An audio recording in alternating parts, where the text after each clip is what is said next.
Hello दोस्तों, एक बार फिर से स्वागत है आप सभी को हमारे YouTube channel study point coaching में बने रहने के लिए। दोस्तों, आज के वीडियो में हम आपको क्लास 10th का केमिस्ट्री का ऑब्जेक्टिव क्वेश्चन बताऊंगा।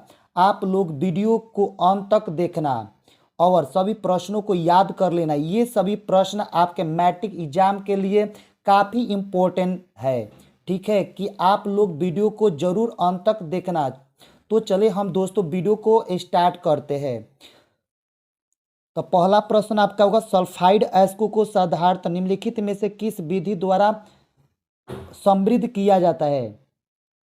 तो सही जवाब आपका होगा ऑप्शन नंबर इसका ए, यानी सल्फाइड अयस्कों को साधारणतः निम्नलिखित में से किस विधि द्वारा समृद्ध किया जाता है, यानी फेन उत्प्लवन प्रक्रम द्वारा। ऑप्शन नंबर आपका ए होगा। इसके बाद अगला प्रश्न है आपका, दूसरा प्रश्न है कि निम्नलिखित में से पीतल किसका उदाहरण है? क्वेश्चन है दूसरा नंबर प्रश्न है कि निम्नलिखित में से पीतल किसका उदाहरण है? तो पीतल किसका उदाहरण है?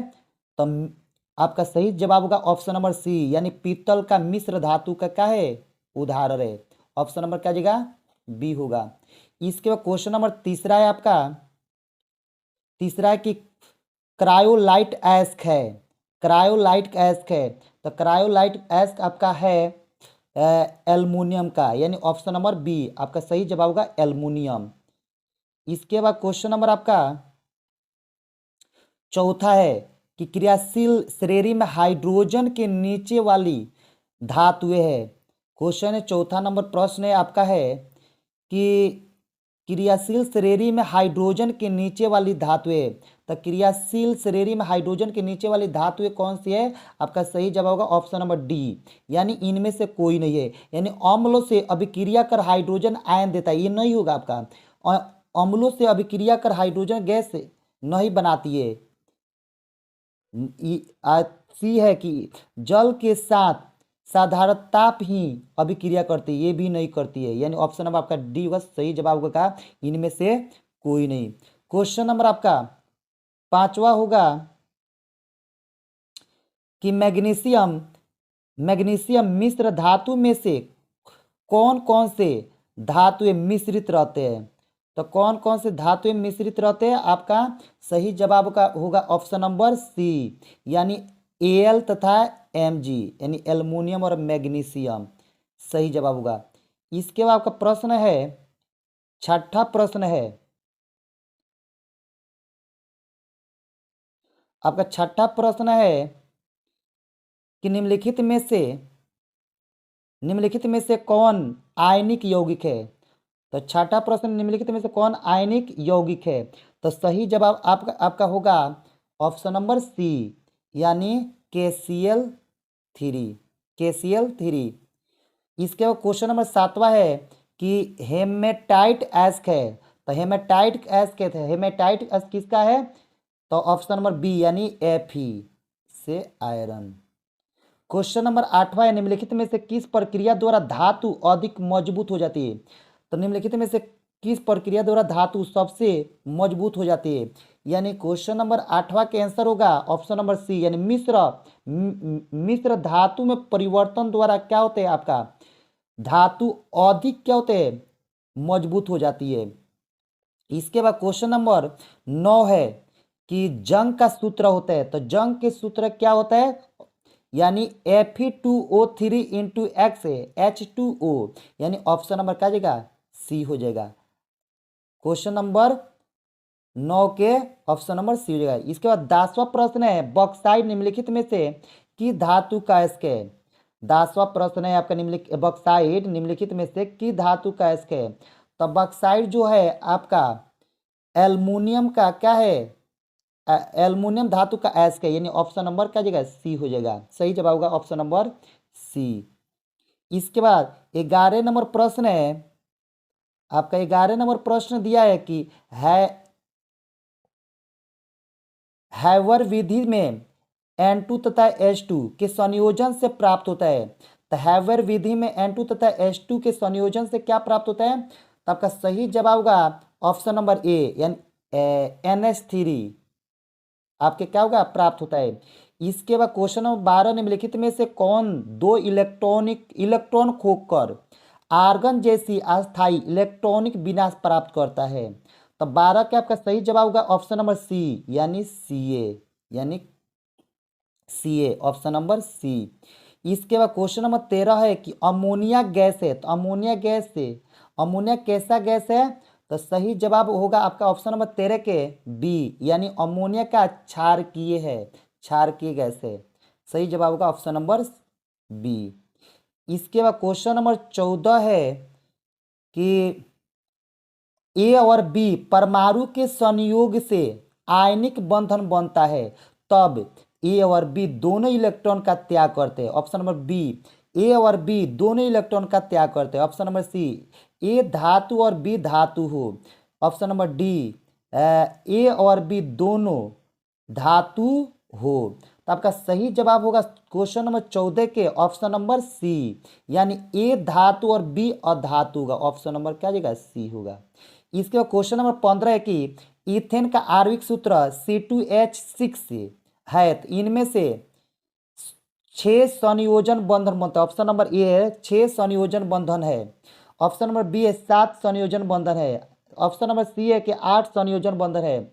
ऑप्शन नंबर डी है कि 9 संयोजन बंधन है। तो सही जवाब होगा क्वेश्चन नंबर 15 के ऑप्शन नंबर बी होगा, यानी 7 संयोजन बंधन क्या करता है? बनाता है। ऑप्शन नंबर आपका क्या जगह? बी होगा। इसके बाद क्वेश्चन नंबर 16 है आपका कि ब्यूटोन चतुर्थ कार्बन यौगिक है जिसका कारक समूह है कार्बोक्सिलिक अम्ल। ऑप्शन नंबर बी एल्डिहाइड अम्ल। Option number C ketone. Option number D alcohol. तो आपके क्वेश्चन नंबर 16 के सही जवाब होगा ऑप्शन नंबर सी, यानी कीटोन होगा। इसके बाद क्वेश्चन नंबर आपका 17 है कि खाना बनाते समय यदि बर्तन की तली बाहर से काली हो रही है तो इसका मतलब क्या है? यानी जब खाना बनाते समय बर्तन के पेंदी अगर बाहर से पूरी तरह से का काला हो रहा है तो उसका अर्थ होता है कि ईंधन पूरी तरह से नहीं जल रहा है, यानी ऑप्शन नंबर क्या जाएगा? बी हो जाएगा। सही जवाब होगा ऑप्शन नंबर बी। इसे क्वेश्चन नंबर 18 है कि हीरा तथा ग्रेफाइट कार्बन के क्या है? तो हीरा तथा ग्रेफाइट कार्बन के क्या है? तो हीरा तथा ग्रेफाइट कार्बन के क्या है? अपरूप है। ऑप्शन नंबर क्या जाएगा? बी, अपरूप है।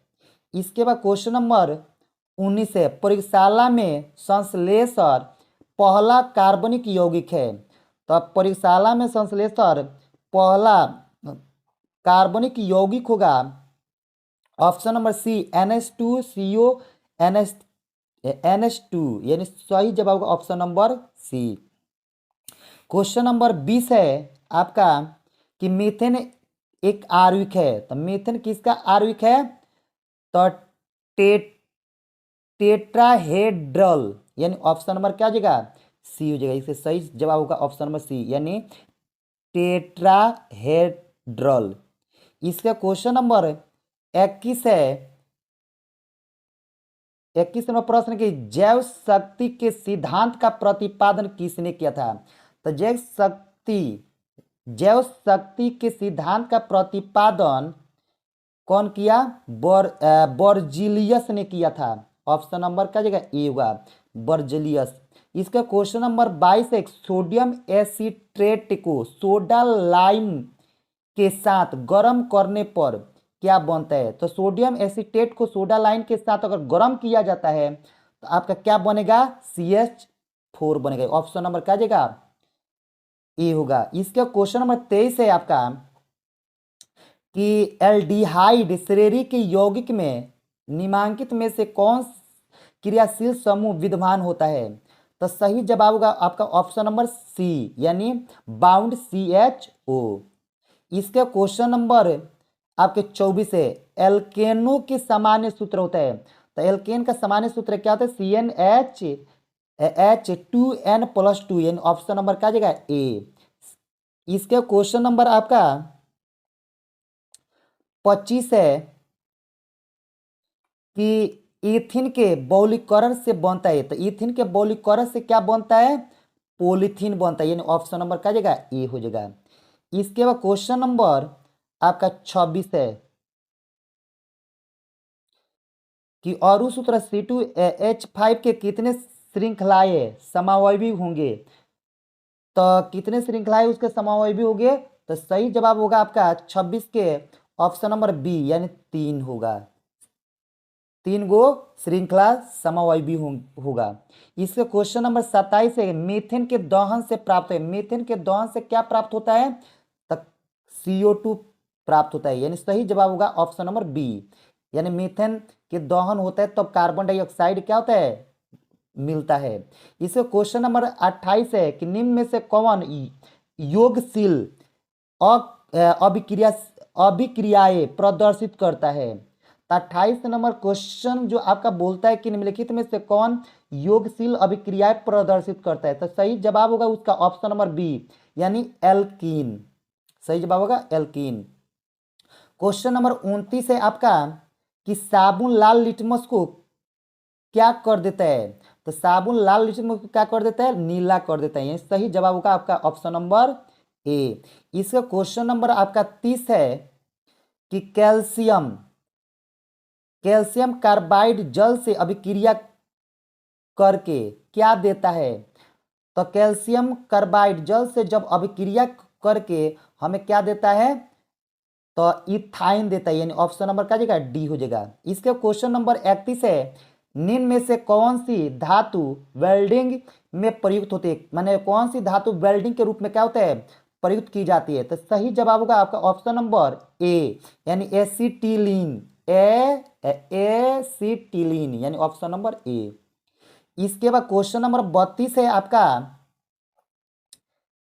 कि निम्न में से कौन सा एल्कोहल जल में सबसे कम विलय होता है, यानी एल्कोहल जल में सबसे कम विलय होता है। तो सही जवाब होगा उसका 32 के क्वेश्चन नंबर 32 के सही जवाब होगा ऑप्शन नंबर डी, यानी CH3 CH2 CH2 CH2OH, यानी ऑप्शन नंबर क्या जाएगा डी। इसके क्वेश्चन नंबर 33 है कि आवर्त सारणी में बाएं से दाएं जाने पर प्रवृत्तियों के बारे में कौन सा कथन असत्य है। तो इसका सही जवाब होगा आपका ऑप्शन नंबर क्वेश्चन नंबर 33 के सही जवाब होगा ऑप्शन नंबर सी, यानी परमाणु आसानी से इलेक्ट्रॉनों का क्या करते हैं त्याग करते हैं और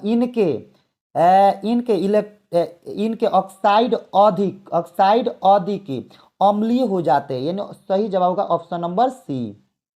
इसके क्वेश्चन नंबर 34 है कि तत्व X, XCl2 सूत्र का एक क्लोराइड बनाता है जो एक ठोस है तथा जिसका गलनांक अधिक है। आवर्त सारणी में यह तत्व संभवतः किस समूह के अंतर्गत होगा, तो कौन से समूह के अंतर्गत होगा। आपके सही जवाब होगा क्वेश्चन नंबर 34 के आपका सही जवाब होगा ऑप्शन नंबर बी, यानी Mg, यानी मैग्नीशियम का होगा। इसके बाद क्वेश्चन नंबर 35 होगा आपका मेंडलीफ के आवर्त सारणी में तत्वों के वर्गीकरण का आधार क्या है। तो क्वेश्चन है मेंडलीफ के आवर्त सारणी में तत्वों के वर्गीकरण का आधार जो होता है आपका वो परमाणु भार होता है, यानी सही जवाब होगा आपका ऑप्शन नंबर ए, परमाणु भार। इसके बाद क्वेश्चन नंबर क्या आपका 26 है दोस्तों, क्वेश्चन नंबर आपका 26 बोलता है कि आवर्त सारणी के तीसरे आवर्त में तत्वों की संख्या होती है, यानी आवर्त सारणी के तीसरे आवर्त में तत्वों की जो संख्या आपकी होती है कितना होती है 8 होती है, सही जवाब होगा आपके option number C. Question number 37 है कि अष्टक नियम के प्रतिपादक थे, तो अष्टक नियम के प्रतिपादक कौन थे, तो आपका सही जवाब होगा ऑप्शन नंबर डी, यानी न्यूलैंड से, यानी ऑप्शन नंबर सी। इसके बाद क्वेश्चन नंबर आपका 38 है। क्वेश्चन नंबर 38 बोलते हैं आधुनिक आवर्त सारणी के तत्वों के वर्गीकरण का आधार है, यानी आधुनिक आवर्त सारणी के तत्वों के वर्गीकरण का आधार क्या है, तो उसका आधार क्या होगा आपके परमाणु संख्या होगा, यानी ऑप्शन नंबर क्या जाएगा ए होगा। इसके बाद क्वेश्चन नंबर क्या 39 है तिर्यक के नियम का प्रतिपादन किस वैज्ञानिक ने किया था। तो तिर्यक नियम का प्रतिपादन आपका कौन वैज्ञानिक ने किया, डोबरेनर वैज्ञानिक ने किया था, ऑप्शन नंबर सही ऑप्शन नंबर सी होगा। सही जवाब होगा ऑप्शन नंबर सी यानी डोबरेनर। इसका क्वेश्चन नंबर क्या 40 है। आवर्त सारणी के प्रत्येक आवर्त का अंतिम सदस्य होता है। इन आवर्त सारणी का जो आवर्त सारणी होता है उसके हर एक आवर्त का अंतिम सदस्य कौन होता है आपका, एक अक्रिय गैस होता है, एक अक्रिय गैस। यानी ऑप्शन नंबर क्या हो जाएगा, सी हो जाएगा। इसके क्वेश्चन नंबर 41 बोलता है, क्या बोलता है कि आवर्त सारणी के वर्ग 2 के तत्व कहलाते हैं। यानी आवर्त सारणी के वर्ग 2 के तत्व क्या कहलाते हैं। यानी सही जवाब होगा आपका ऑप्शन नंबर ए यानी क्षारीय पार्थिक धातु कहलाती है। इसके क्वेश्चन नंबर 42 है, मैग्नीशियम आवर्त सारणी के किस वेग में है। यानी मैग्नीशियम आवर्त सारणी के किस वेग में है। तो सही जवाब होगा आपके 42 नंबर क्वेश्चन के सही जवाब होगा ऑप्शन नंबर बी यानी वर्ग 2 के। इसके बाद क्वेश्चन नंबर 43 बोलते हैं कि आवर्त सारणी का सबसे छोटा आवर्त है। तो आवर्त सारणी का सबसे छोटा आवर्त कौन सा होगा आपका, सही जवाब होगा ऑप्शन नंबर सी यानी पहला होगा।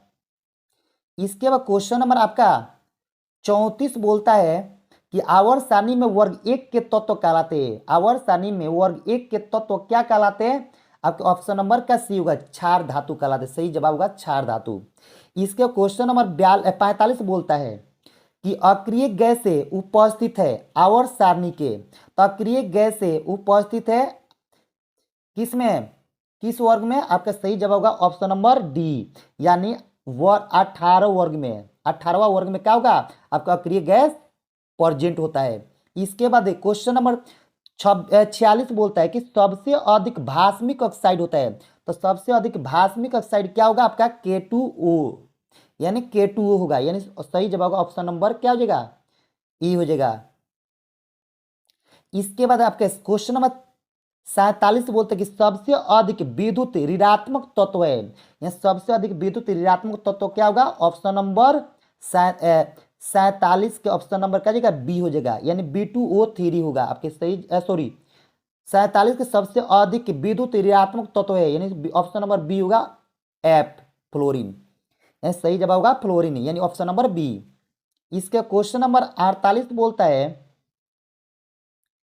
क्या बोलता है क्वेश्चन नंबर 48 कि निम्नलिखित में से कौन सा तत्व सबसे अधिक अधात्विक गुण वाला है। तो कौन सा धातु सबसे अधिक अधात्विक गुण वाला होता है, तो आपका सही जवाब होगा 48 के बी होगा यानी Cl क्लोरीन। इसके बाद क्वेश्चन नंबर 49 है, सोडियम निम्नलिखित में से किस ब्लॉक का तत्व है। सोडियम कौन से ब्लॉक का तत्व है, तो ऑप्शन नंबर ए होगा यानी एस ब्लॉक का तत्व है। सही जवाब होगा एस ब्लॉक। क्वेश्चन नंबर 50 है, किसी तत्व ए के क्लोराइड का सूत्र ACl2 है। तो यह यौगिक उच्च द्रव्यंक वाला ठोस पदार्थ है। तो ये आवर्त सारणी के उस वर्ग के अंतर्गत होगा जिसमें है, क्या है, तो ऑप्शन नंबर आपके सही जवाब होगा BA यानी बी, ऑप्शन नंबर बी यानी BA होगा।